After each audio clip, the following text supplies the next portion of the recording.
Pastor Elton, por favor, estará aqui ministrando a palavra do Senhor, um grande profeta de Deus. Deus tem usado muito a vida do pastor Elton, né, em palavra de conhecimento, em palavra profética, um homem que realmente ele visualiza os sinais que estão acontecendo profeticamente, um homem muito usado por Deus, né? Eu tenho um carinho muito grande pela vida dele, pela vida da pastora Silvia, pela vida dos teus filhos. Então, assim, é uma família realmente que está no altar do Senhor. E eu o convidei na semana passada e de pronto ele aceitou o convite. Nós temos uma aliança no Senhor, né? Temos uma aliança em Cristo Jesus. Eu optei por esse tema, esse mês aliança, em trazer os meus amigos que nós temos.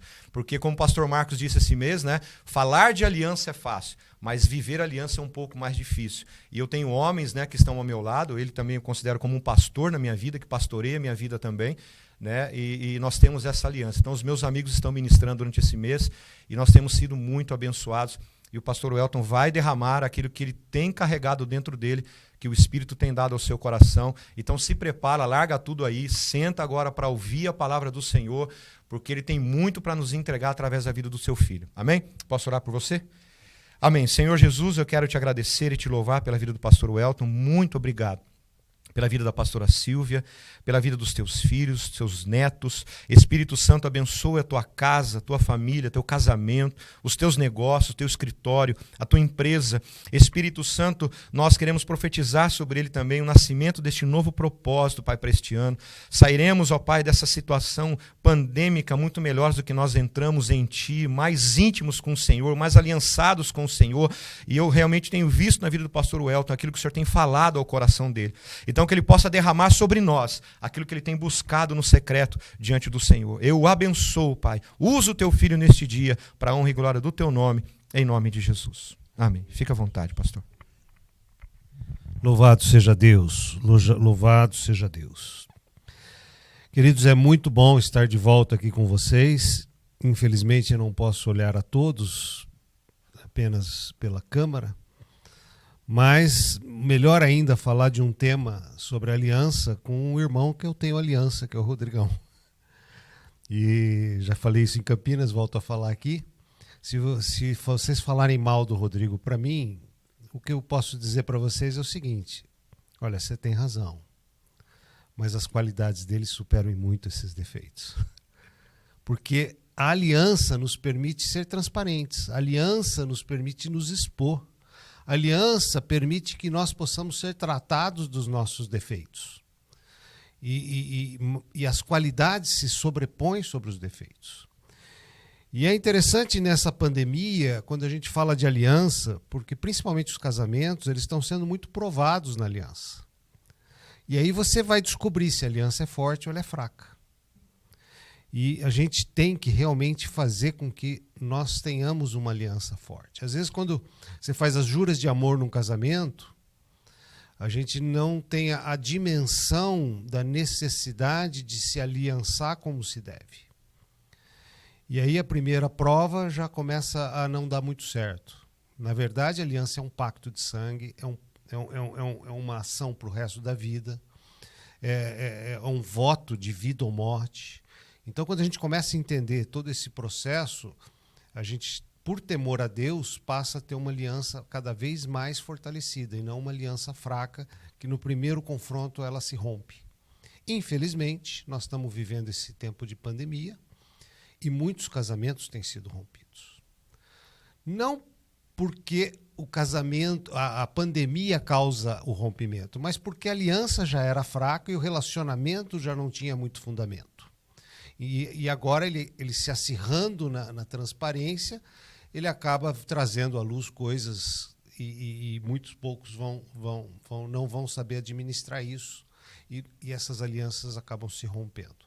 Mas aqueles que têm uma aliança forte vão ser mais fortalecidos, vão ser mais fortes ainda, e eu creio que nós vamos voltar ainda melhores, porque tudo nessa pandemia está vindo à luz. Não tem ficando nada oculto. As coisas estão aparecendo. Então, ou a gente opta pelo caminho da santidade, ou a gente opta pelo caminho das trevas. O mundo ele tá sendo provado nas escolhas.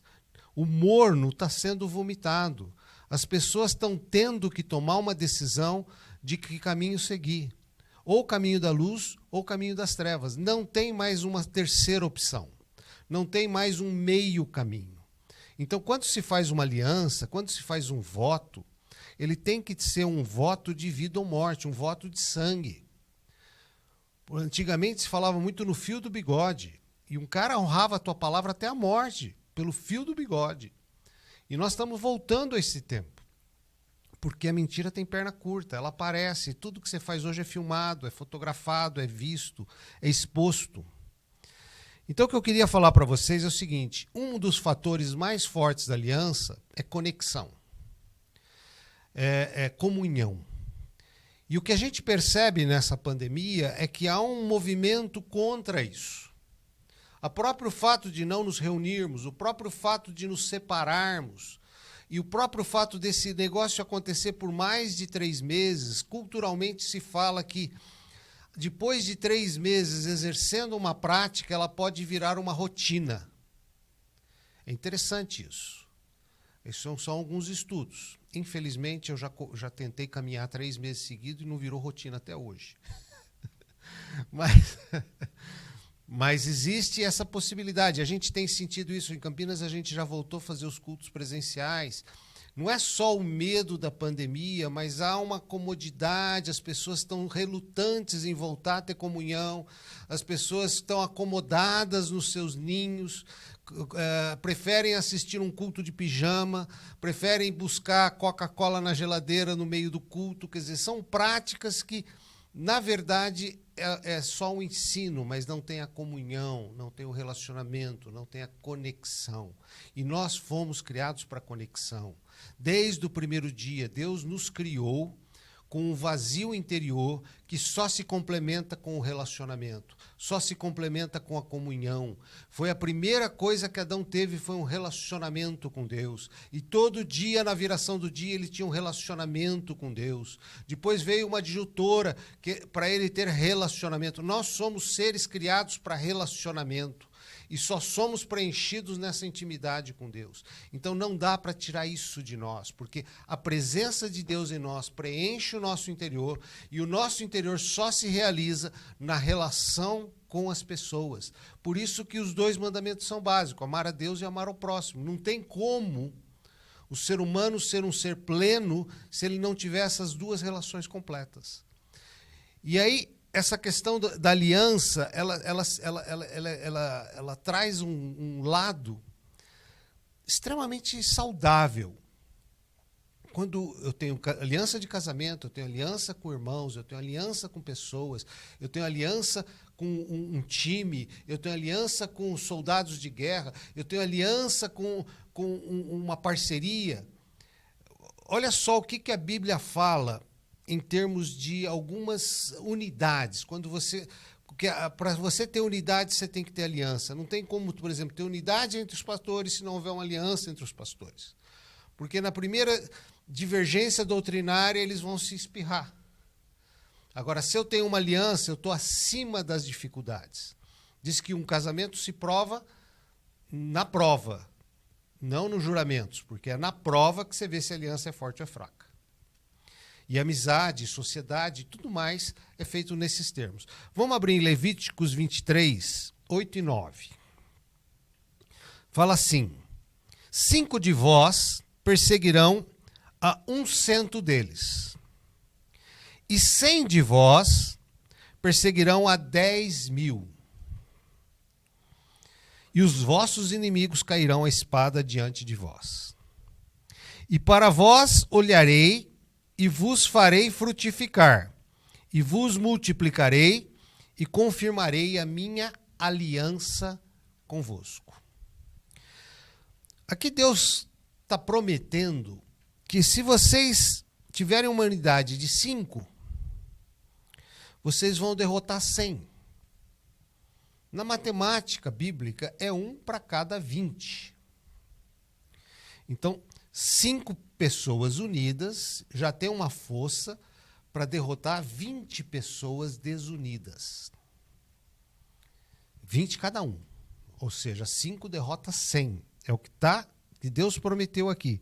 Então é interessante porque nessa proporção, eu sozinho derroto uma pessoa. Se eu tiver unido, eu em 5 derroto 100 pessoas. Então, cada pessoa derrota 20.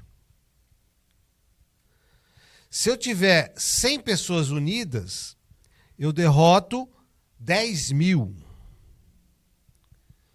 10.000 é 1 para cada... 100 para cada um.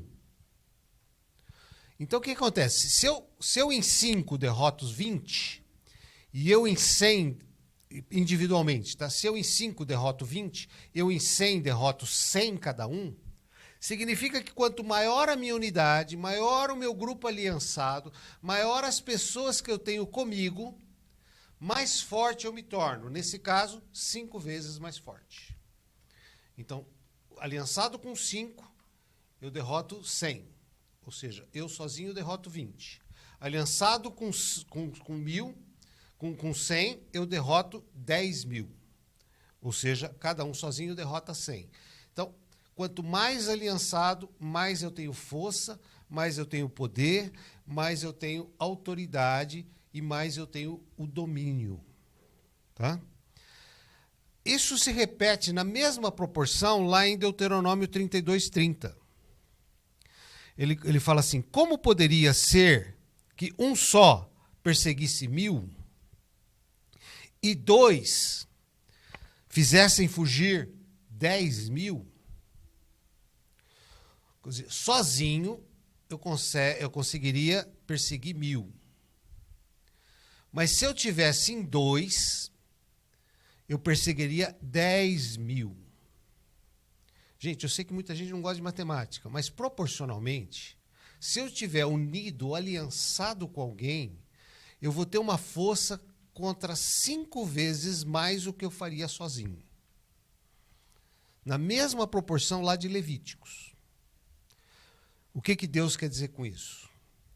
Que é melhor ser 2 do que 1. É melhor estar aliançado, estar unido, estar junto, do que andar sozinho. É melhor eu ter a força com os irmãos do que eu tentar fazer tudo por conta própria. Lembra dos 2 primeiros, os 2 maiores mandamentos de Jesus? Amar a Deus, ou seja, você estando com Deus, você já tem uma comunhão de amor, uma comunhão de poder, uma comunhão de graça, um poder sobre a sua vida, uma aliança da qual a maior fiel é Deus, mesmo que a gente seja infiel, mas ele fez uma aliança conosco e ele cumpre essa aliança por parte dele e por minha parte também. E aí eu tento replicar isso no mundo, fazendo alianças, amor ao próximo, ou me relacionando com pessoas à minha volta, fazendo aliança no meu casamento, fazendo aliança com os amigos, fazendo aliança com o sócio, fazendo aliança. E aliança é diferente de amizade. Aliança é voto, aliança é juramento, aliança é pacto, e é pacto de morte. Prometo ser fiel. Então, assim, é algo mais profundo que um simples contrato.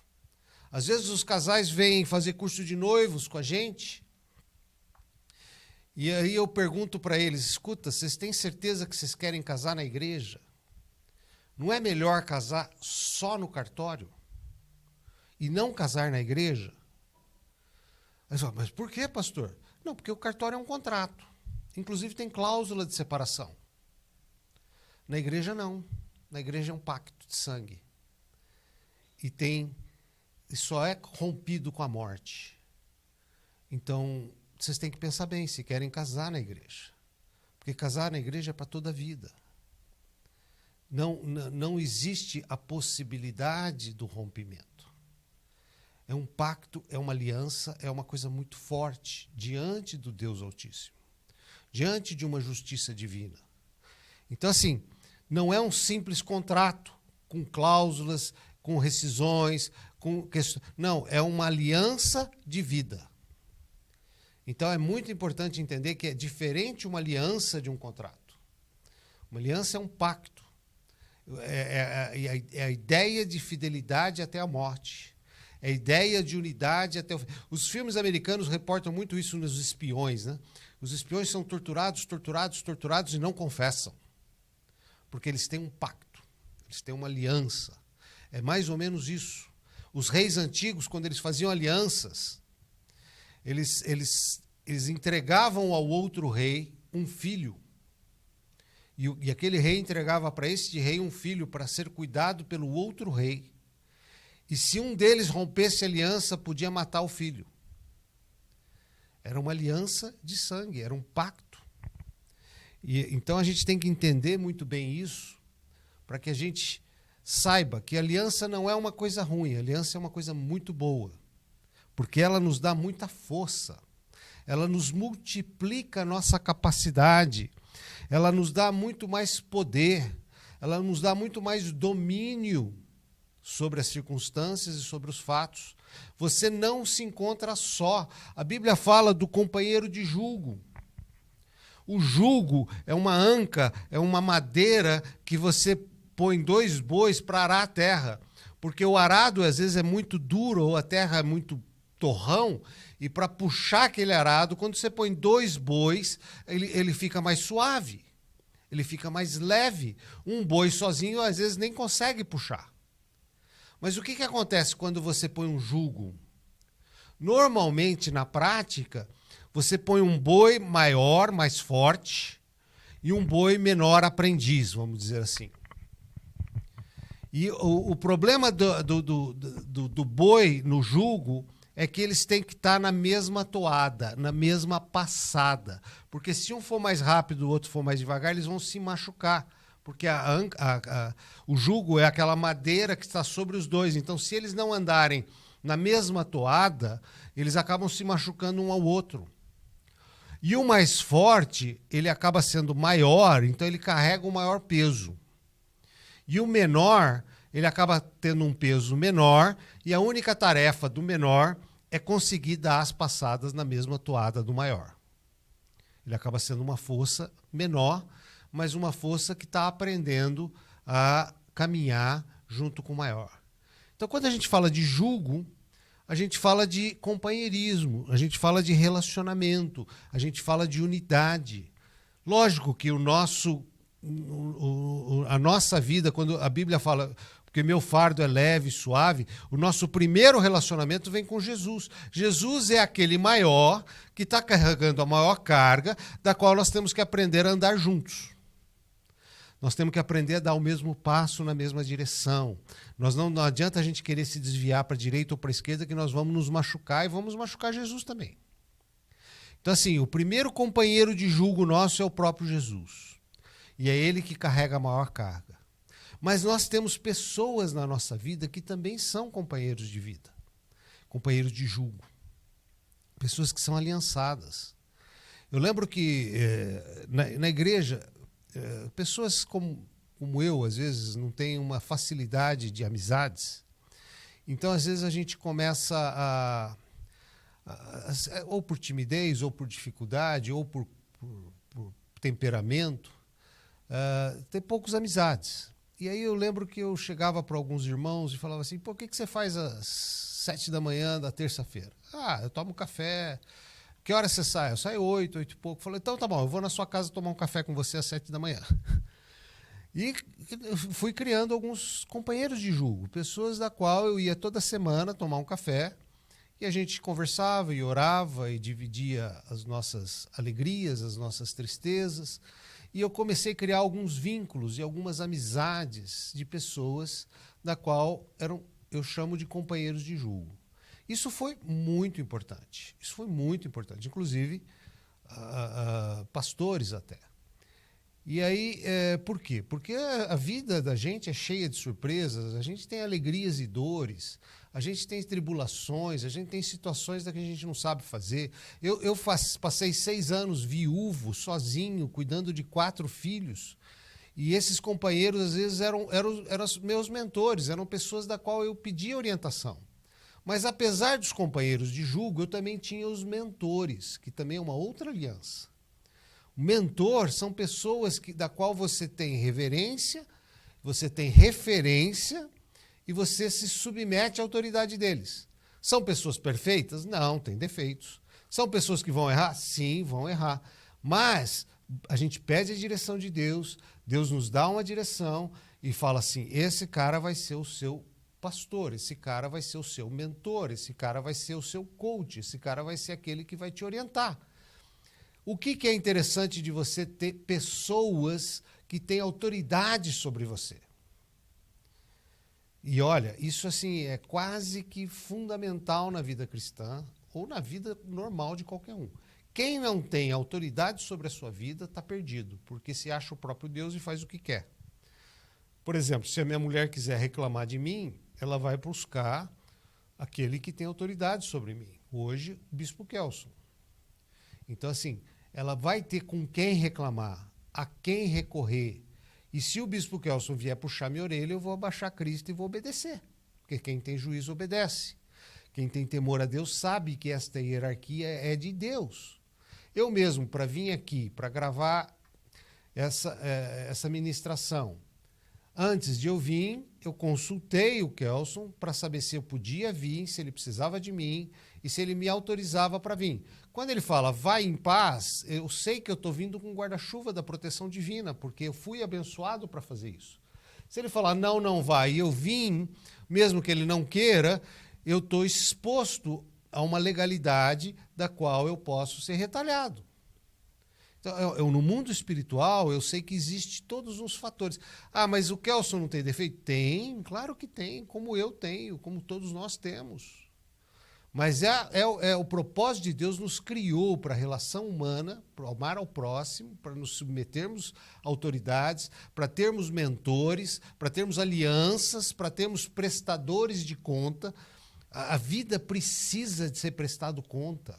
Quem não presta conta tem problemas.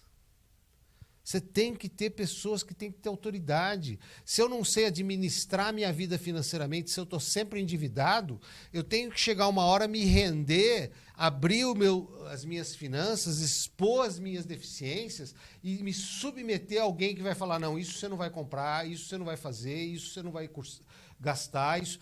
Pessoas que têm que me ensinar a fazer. Porque se eu não fizer isso, eu vou continuar perdido na minha má administração e nunca vou resolver o problema, vai ser um problema eterno e eu vou arrastar isso para minha família, eu vou arrastar isso para o meu cônjuge, para os meus filhos e vou arrastar esse desequilíbrio toda a vida. Então, quando eu tenho alguém para prestar conta, eu já começo a resolver os problemas. Isso é fundamental. São os mentores. Em inglês tem uma palavra bonita que chama accountability. A tradução de accountability, no meu entendimento, é prestar contas. Mas o oposto disso seria disculpability. Tem gente que está sempre fazendo uma desculpa e justificando os seus erros. Isso não resolve. Isso não conserta. Então, o melhor é você ser accountable, o melhor é você prestar contas, o melhor é você se submeter a um mentor, submeter a um pastor, submeter a uma autoridade, alguém que, pela palavra de Deus, você sabe que você vai se submeter. Há muito tempo atrás, eu tinha uma igreja que o meu mentor era um pastor americano. E depois a gente acabou tendo uma dificuldade na igreja e eu comecei a precisar de um aconselhamento mais próximo. E essa coisa muito à distância ficava muito limitado. E eu comecei a orar a Deus, falei, Deus, eu preciso de um mentor, eu preciso de um cara que eu possa orar junto, eu preciso de um cara que eu possa pedir socorro a qualquer hora, eu preciso de um cara que me oriente nas coisas básicas, no beabá. E aí comecei a procurar, e um dia, quando eu encontrei o Bispo Kelson, Deus falou ao meu coração, esse cara vai ser o mentor que você procura. E eu não gostava do Bispo Kelson. E eu tinha muito conhecimento internacional, conhecia muitos pastores, e uma das coisas que eu tinha muita dificuldade era que muitas igrejas que eu achava maravilhosas, que tinham um avivamento, que tinham um mover sobrenatural, à medida que eu me envolvia com os bastidores, eu me decepcionava. E o Bispo Kelson era um cara que eu tinha um problema, eu já tinha tido um problema de um relacionamento de um pregador estrangeiro que veio, Então eu já tinha uma certa implicância, e quando o Espírito Santo falou para mim, ele vai ser seu mentor, eu falei, pô, Deus, justo ele, tem tanta gente que eu gosto. Mas quem tem juízo obedece. E o que aconteceu com a igreja da família foi exatamente o contrário de tudo que eu conhecia. Ela não era aquela igreja de um boom de avivamento, de mover, de coisas sobrenaturais, apesar de ter, mas era uma igreja mais serena, mais equilibrada, mais sensata. E à medida que eu conheci os bastidores, eu descobri que ela era muito maior do que aquilo que eu via na fachada. Ela era muito mais santa do que aquilo que parecia no externo. Era o contrário de todas as outras igrejas que eu tinha frequentado e tinha tido oportunidade de levar mentores e levar pessoas e tal. Então, assim, é interessante como a gente tem que ouvir Deus e tem que submeter a Deus. Porque quando Deus prepara alguém, ele prepara com a graça dele. Ele realmente nos dá a direção correta. Então, assim, à medida que você se submete ao mentor, você multiplica. Lembra que eu falei que se 1 persegue 1000, 2 persegue 10.000. Ele produz uma força maior, 5 vezes maior do que você sozinho. Se 5 persegue 100, 100 persegue 10.000. Novamente, 5 vezes maior do que o grupo pequeno. Então, agora que vocês estão voltando a congregar, não se deixe abater por esse sentimento de afastamento. Não se deixe levar pelas circunstâncias que nos favorecem à distância. Isso não vem de Deus. Nós somos criados para comunhão. Nós somos criados para conexão. Nós somos criados para relacionamento. E não um relacionamento superficial, mas um relacionamento íntimo. Quando Deus criou Adão, e é interessante que diz que Deus fez Adão do barro. E na minha mente, Adão devia estar deitado no solo, e não em pé como uma estátua, como os soldados dos vales dos ossos secos. Mas ele devia estar deitado no solo. E aí 2 figuras me chamam muito a atenção. Uma de Elias, outra de Eliseu, que ressuscitaram pessoas. E eles ressuscitaram deitando em cima da pessoa. E diz a palavra que encostou a testa na testa, boca com boca. E também diz a palavra lá em Adão que Jesus soprou o fôlego de vida. Ou seja, o primeiro contato de Deus com o homem foi um beijo.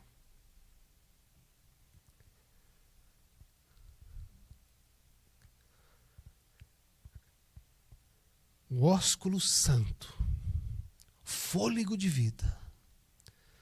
Primeira coisa que Adão vê quando abre os olhos,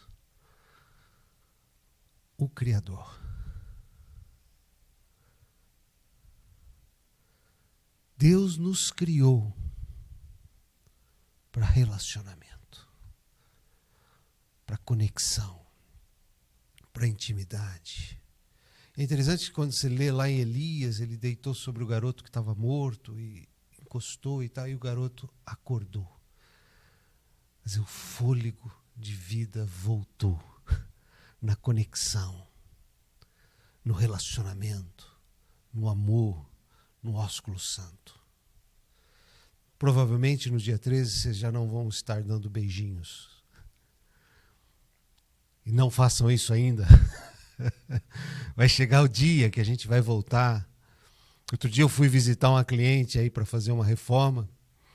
E eu cheguei de máscara e ela de máscara. Aí quando ela me viu, oi pastor, e os dois se beijando de máscara. Tá tudo errado, né? Mas às vezes o impulso é maior do que o controle. Então tem coisas que podem acontecer, mas não façam isso. Estou alertando vocês, não fazerem isso. E agora, mais do que nunca, gente, nós não fomos criados para o monastério. Nós não fomos criados para ser ermitão. O ser humano ele tem corpo, alma e espírito. E cada um tem uma função na sociedade. Quando eu falo de corpo, eu falo eu comigo mesmo. Então eu falo dos 5 sentidos, visão, tato, olfato. Eu falo da dor. Quem sente dor sou eu. Ninguém vai sentir a minha dor. Quem está sentindo a dor sou eu. Então quando eu falo de corpo, eu falo eu comigo mesmo. Quando eu falo de alma, eu falo de relacionamento. Eu falo de comunhão com os irmãos. Porque eu só vou ter vontade, inteligência e desejos na sociedade. Quando eu coloco um cara como ermitão numa caverna, como é que ele vai saber se ele é inteligente ou ele é burro? Se ele não tem relacionamento. Se ele é isolado do mundo. Nós não fomos criados para isso, nós fomos criados para o relacionamento. Nós fomos criados para os desejos, para os intelectos, para desenvolver o nosso entendimento, para estudar. Nós fomos criados para os relacionamentos, para as vontades. Então, quando eu falo de alma, eu estou falando do meu relacionamento horizontal, do eu e a sociedade. E quando eu falo de espírito, é eu e Deus, ou eu e o diabo, depende da sua escolha. Então, a igreja é o lugar onde eu consigo me relacionar com Deus na vertical e com os irmãos na horizontal. Ele é o complemento perfeito. E se eu tenho um relacionamento bom com Deus, eu alimento o meu espírito. Se eu tenho um relacionamento saudável com a sociedade ou com os irmãos, eu alimento a minha alma e o meu espírito e a minha alma alimentado me dá saúde física. E o contrário não. Agora, tem muita gente que busca saúde física na academia, no exercício, não consegue. Aí vai para o terapeuta, para tentar corrigir as emoções. Aí também não dá nada certo, aí vem correndo na igreja. Não, a Bíblia me fala que eu sou espírito, alma e corpo, e não corpo, alma e espírito. Eu primeiro busco a Deus. Lá Isaías fala que voar como águia, correr e não se cansar, andar e não se fatigar. Ou seja, eu começo voando. É o contrário da gente, né? A gente quer que o avião comece a levantar voo, né? Ele está parado, ele vai devagar, depois vai rápido, depois levanta voo. Não, é o contrário, é uma aterrissagem. Eu venho do céu e vou descer à terra. Eu quero trazer o céu na terra. Eu tenho que buscar as coisas do alto para encher o meu espírito com o Espírito de Deus, para trazer o meu relacionamento terreno e fazer com que isso dê uma saúde física para mim. Outro versículo fala que a presença de Deus formoseia o nosso semblante, ou seja, você quer fazer uma plástica? Busca Deus.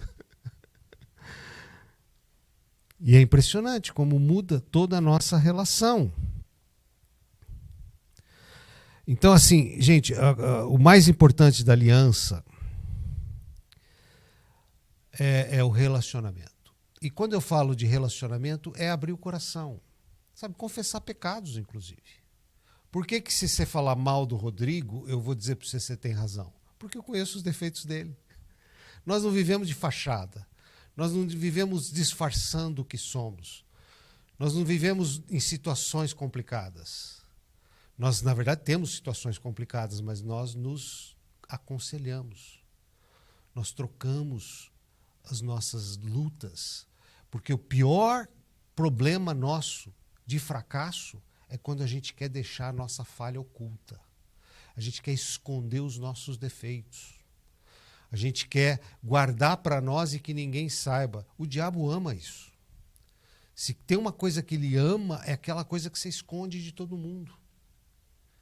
Você sabe que quando você está sozinho, fazendo alguma coisa errada, e você acha que ninguém está vendo, eu posso dizer para você que tem 3 pessoas vendo.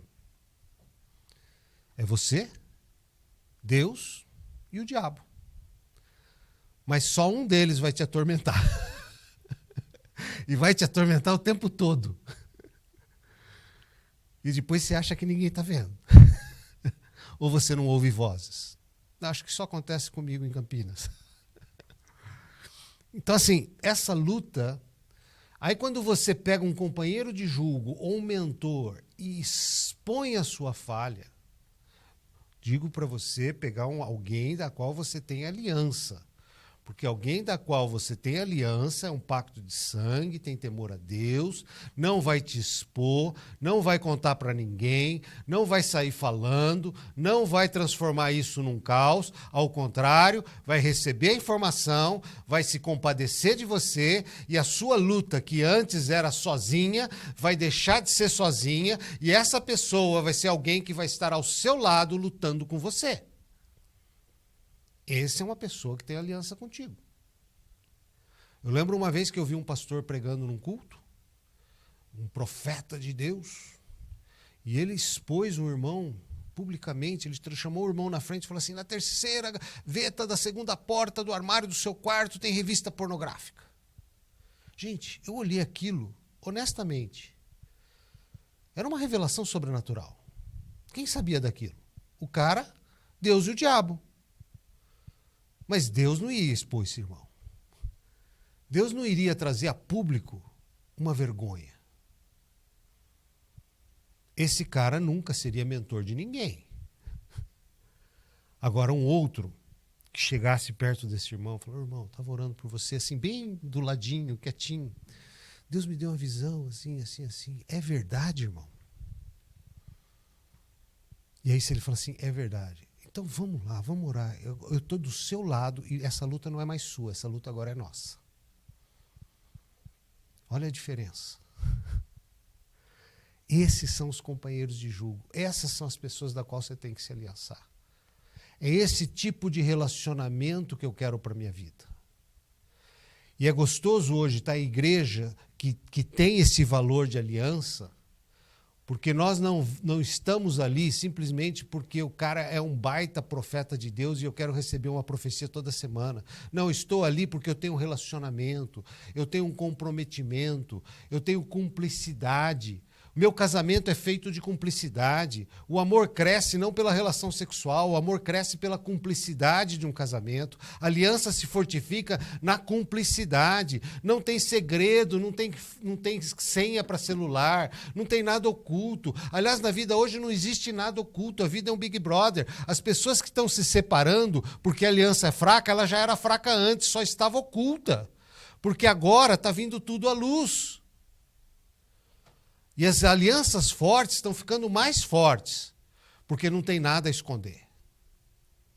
Então, querido, eu queria orar por você agora, queria que você abrisse seu coração, não se retivesse em buscar parceiros e buscar mentores, e que você possa se aliançar com essas pessoas, que você possa fazer um compromisso diante de Deus. Mas é como eu falei no casamento. Se for um compromisso de um contrato com cláusula rescisória, é melhor nem fazer. Porque com Deus é um pacto de sangue, de vida ou morte. E é nessa linha que a gente tem que caminhar. Amém? Curva teu coração. Pai, obrigado, Senhor, pela tua palavra. Obrigado, Senhor, porque o Senhor diz que é melhor serem dois do que um. Porque se tivermos dois juntos, o Senhor se junta a esses dois e nos transformamos num cordão de 3 dobras que não se romperá. Sabemos que se 2 concordarem na terra, será concedido no céu. Por isso, Senhor, ajuda-nos, Pai. Ajuda-nos no relacionamento, ajuda-nos, Senhor, na comunhão entre os irmãos, ajuda-nos, Senhor, nos companheiros de julgo e nos mentores da nossa vida. Ajuda-nos, Senhor, a estarmos aliançados nessa terra, com um pacto de vida ou morte, Pai, porque sabemos que sozinhos não somos capazes de vencer o que podemos vencer juntos, Pai. E sabemos que a tua palavra nos promete 5 vezes mais força, 5 vezes mais poder, 5 vezes mais frutificação, 5 vezes mais prosperidade, porque o Senhor se junta à nossa aliança e faz com que ela se torne um cordão de 3 dobras que não se arrebenta, Pai. Obrigado, Senhor, pela tua palavra, obrigado pela tua revelação, obrigado porque o Senhor é o Deus que está entre nós. Unge cada um nessa manhã com a tua presença, com teu óleo. Sara, Senhor, aqueles que estão enfermos. Coloca da tua mão de poder, Pai. E vem, Senhor. E vem, Senhor, porque o Senhor veio para que tenhamos vida, e vida em abundância. E essa crise, e essa ação do diabo, que veio para roubar, matar e destruir, não tem poder nenhum sobre nós, Pai, porque o Senhor é por nós, quem poderá contra nós? Amém, em nome de Jesus, amém.